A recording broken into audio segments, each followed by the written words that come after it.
क्या आप जानते हैं कि भारत के किस शहर को संस्कार धानी के नाम से जाना जाता है? आज हम बात कर रहे हैं भारत के उस शहर की जहां पर दुनिया भर में प्रसिद्ध स्नूकर खेल की खोज की गई। ये एक बेहद ही खूबसूरत शहर है जो अपने व्हाइट मार्बल के लिए देश विदेश में विख्यात है। साथ ही ये शहर अपने संस्कारों और मेहमान नवाजी के लिए भी जाना जाता है। इस शहर में आने से पहले आपका मूड चाहे कैसा भी हो, लेकिन इस बात की गारंटी है कि यहाँ से जाते वक्त आपका मूड एकदम रिफ्रेश हो जाएगा। दोस्तों, हम बात कर रहे हैं भारत के सबसे अनोखे राज्य मध्य प्रदेश की एक खूबसूरत शहर जबलपुर की। तो देर किस बात की, अपना सीट बेल्ट बांध लीजिए अच्छे से और निकलते हैं जबलपुर की एक शानदार सफर पर। सबसे पहले बता दें कि वर्तमान समय में जबलपुर की कुल जनसंख्या 15 लाख के आसपास है। ये मध्य प्रदेश का तीसरा सबसे ज्यादा आबादी वाला शहर भी है। धर्म के लिहाज से यहाँ पर हिंदुओं की आबादी सबसे ज्यादा है। यहाँ लगभग 87% लोग हिंदू धर्म को मानते हैं, तो वहीं 8% लोग इस्लाम धर्म को मानते हैं। 1% से ज्यादा लोग जैन धर्म को मानने वाले भी जबलपुर में रहते हैं। इसके अलावा बौद्ध, ईसाई और सिख समुदाय के लोग भी जबलपुर में देखने को मिल जाएंगे और इन्हीं विविधताओं के कारण ही इसे संस्कार धानी का नाम दिया गया है। दोस्तों, हंसी मजाक करना जबलपुर के लोगों का स्वभाव होता है और उसमें भी खास बात यह है कि यहाँ के लोग कभी ऐसा मजाक नहीं करेंगे जो किसी को बुरा लग सके।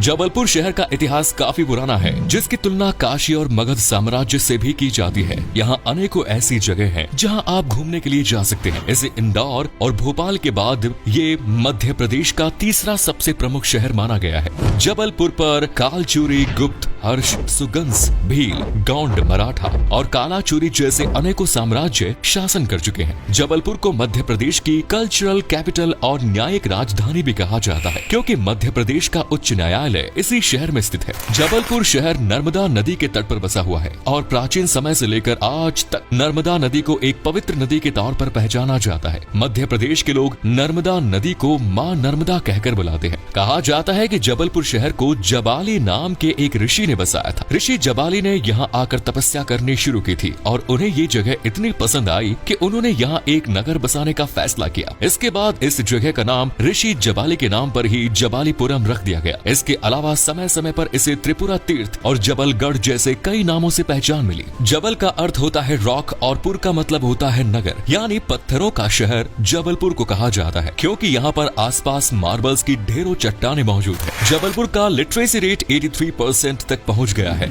जो भारत के अन्य शहरों के मुकाबले और देश के औसत लिटरेसी रेट से काफी बेहतर नजर आता है। आपको जानकर हैरानी होगी कि आजादी के बाद जबलपुर को मध्य प्रदेश की राजधानी बनाने की मांग उठी थी और इसे राजधानी बनाने का फैसला पक्का माना जा रहा था, लेकिन राजनीतिक साजिशों के तहत जबलपुर की बजाय भोपाल को मध्य प्रदेश की राजधानी बनाया गया। आज भी जबलपुर के लोग इसे मध्य प्रदेश की राजधानी बनाने की मांग करते हैं। जबलपुर और इसके आसपास के जिले जैसे शहडोल, कटनी, छिंदवाड़ा, नरसिंहपुर, मंडला, बालाघाट आदि लंबे समय से महाकौशल नाम के एक अलग राज्य की मांग भी कर रहे हैं। महाकौशल पॉलिटिकल पार्टी इस पूरे मामले को और ज्यादा तूल देती नजर आती है। जबलपुर में सबसे ज्यादा हिंदी भाषा का प्रयोग भी किया जाता है। हालांकि इसके अलावा अंग्रेजी, उर्दू और मराठी भाषा में बात करते हुए भी कुछ लोग नजर आ जाएंगे। आपकी जानकारी के लिए बता दें कि गोंड राजाओं द्वारा जबलपुर में 52 ताल तलैया बनवाए गए थे, जो आज भी इस शहर का प्रमुख आकर्षण का केंद्र है। हालांकि कई तालाब समय के साथ नष्ट भी हो गए, लेकिन कई ताल ऐसे हैं जो आज भी काफी बेहतरीन हालत में हैं और टूरिस्ट डेस्टिनेशंस के रूप में अपनी पहचान बनाने में कामयाब हुए हैं। दोस्तों, आपको बता दें कि दुनिया भर में पसंद किए जाने वाले स्नूकर खेल भी जबलपुर में ही पहली बार खेली गई थी। सन 1875 में ब्रिटिश अधिकारियों द्वारा स्नूकर खेल की खोज जबलपुर में की गई थी और यहीं से ये खेल पूरी दुनिया में लोकप्रिय हुआ। दोस्तों, जबलपुर में बड़ी संख्या में लोग आज भी रेडियो को एक अच्छा मनोरंजन का साधन मानते हैं। आपको बता दें कि साल 2017 में जबलपुर शहर को भारत के सबसे स्वच्छ शहरों की सूची में भी शामिल किया जा चुका है। जबलपुर की खूबसूरती कई बॉलीवुड फिल्मों में भी दिखाई जा चुकी है। अशोका, जिस देश में गंगा बहती है, मोहनजोदाड़ो और प्राण जाए पर वचन न जाए जैसी कई फिल्मों की शूटिंग जबलपुर में हो चुकी है। साथ ही जया बच्चन और अर्जुन रामपाल जैसे फिल्मी सितारों का जन्म भी जबलपुर की धरती पर ही हुआ है और महान आध्यात्मिक गुरु रहे ओशो महाराज का जन्म भी जबलपुर में ही हुआ। जबलपुर में न सिर्फ भारत के समृद्ध इतिहास की झलक देखने को मिलती है, बल्कि ब्रिटिश वास्तुकला की भी कई सुंदर नमूने यहाँ देखे जा सकते हैं। ये शहर रेडीमेड गारमेंट से लेकर शस्त्र निर्माण के लिए भी जाना जाता है। यहाँ पर गन कैरिज फैक्ट्री और आर्मी व्हीकल फैक्ट्री बनी हुई है। साथ ही आपको बता दें कि मध्य प्रदेश, छत्तीसगढ़, बिहार, झारखंड और उड़ीसा जैसे 5 राज्यों के आर्मी हेडक्वार्टर भी जबलपुर में ही स्थित है। पेशे की बात करें तो जबलपुर में खेती बाड़ी से बड़ी संख्या में लोग जुड़े हुए हैं। यहाँ पर ज्वार, चावल, चना, गेहूं, गन्ना और बाजरा का उत्पादन प्रमुख रूप से किया जाता है और इसी से यहाँ के घर में चूल्हा जलता है। सन 1939 में कांग्रेस का अधिवेशन भी जबलपुर शहर में ही आयोजित किया गया, जिसमें महात्मा गांधी की मर्जी के विरुद्ध जाकर नेताजी सुभाष चंद्र बोस को कांग्रेस का अध्यक्ष बनाया गया। राष्ट्रपिता महात्मा गांधी के निधन के बाद उनकी अस्थियां नर्मदा नदी के किनारे तिलवाड़ा घाट पर विसर्जित की गई। मध्य प्रदेश के पहले कृषि विश्वविद्यालय की शुरुआत जबलपुर में हुई। जवाहरलाल नेहरू कृषि विश्वविद्यालय ही मध्य प्रदेश का पहला कृषि विश्वविद्यालय है, जिसकी स्थापना सन 1964 में की गई। इसके अलावा जबलपुर के प्रमुख शिक्षा संस्थानों में Nanaji Deshmukh veterinary science university, Jabalpur engineering college आदि शामिल है।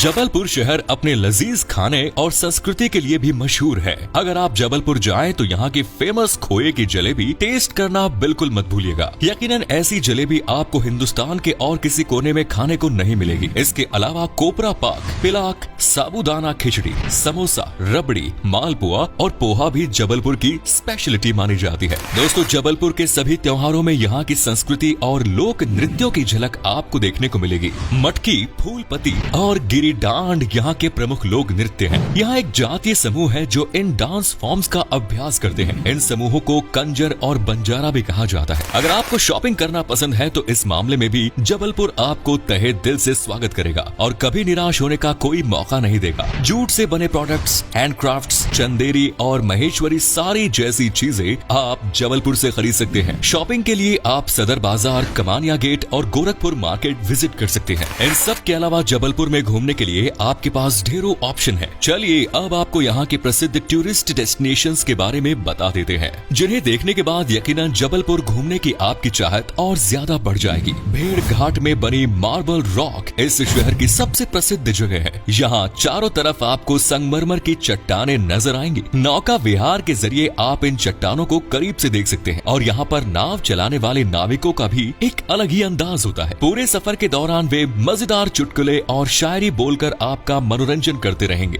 जिसे सुनकर सैलानियों को काफी आनंद आता है। मदन महल का किला भी जबलपुर में काफी लोकप्रिय है। इसे सैकड़ों साल पहले राजा मदन द्वारा बनवाया गया था। कहा जाता है कि यहाँ पर आज भी सोने की ईंटें छिपी हुई हैं, जिसे ढूंढने के लिए लोग आते हैं। लेकिन अब इस जगह को पुरातत्व विभाग ने अपने अंडर ले लिया है। इस किले को रानी दुर्गावती का किला भी कहा जाता है। साथ ही इस किले के बारे में ये भी कहा जाता है कि यहाँ पर राजा की आत्मा आज भी भटकती है और इसे जबलपुर की सबसे भूतिया जगहों में से एक माना जाता है। इसके अलावा भी जबलपुर में कई हॉन्टेड प्लेसेस हैं। लोग रात के समय अकेले इन जगहों पर गुजरने से आज भी डरते हैं, क्योंकि इन सभी जगहों पर भूत और चुड़ैल देखने के दावे किए जा चुके हैं। धुआंधार फॉल्स भी जबलपुर में देखने लायक जगह है। काफी ऊंचाई से नर्मदा नदी का पानी झरने के रूप में नीचे गिरता है और इसका बहाव भी काफी तेज होता है। यहाँ पर बोटिंग और केबल कार की सवारी का मजा आप ले सकते हैं। 64 योगिनी मंदिर की भी काफी मान्यताएं हैं। ये मंदिर अपनी तंत्र मंत्र की विद्याओं के कारण भी प्रसिद्ध है। भगवान शिव और माँ पार्वती को समर्पित इस मंदिर के बारे में कहा जाता है कि जो कोई सच्चे मन से मुराद मांगता है उसकी मुराद जरूर पूरी होती है। साथ ही दुमना नेचर रिजर्व में आप कई तरह के जंगली जानवर देख सकते हैं। इस नेचर रिजर्व की सैर आप साइकिल के जरिए या टॉय ट्रेन के जरिए कर सकते हैं। जबलपुर की कचनार सिटी में 72 फीट ऊंची भगवान शिव की प्रतिमा भी काफी सुंदर है। पिसनहरी का मदिया और हनुमान ताल बड़ा जैन मंदिर जैन धर्म के अनुयायियों के बीच प्रमुख आस्था का केंद्र है।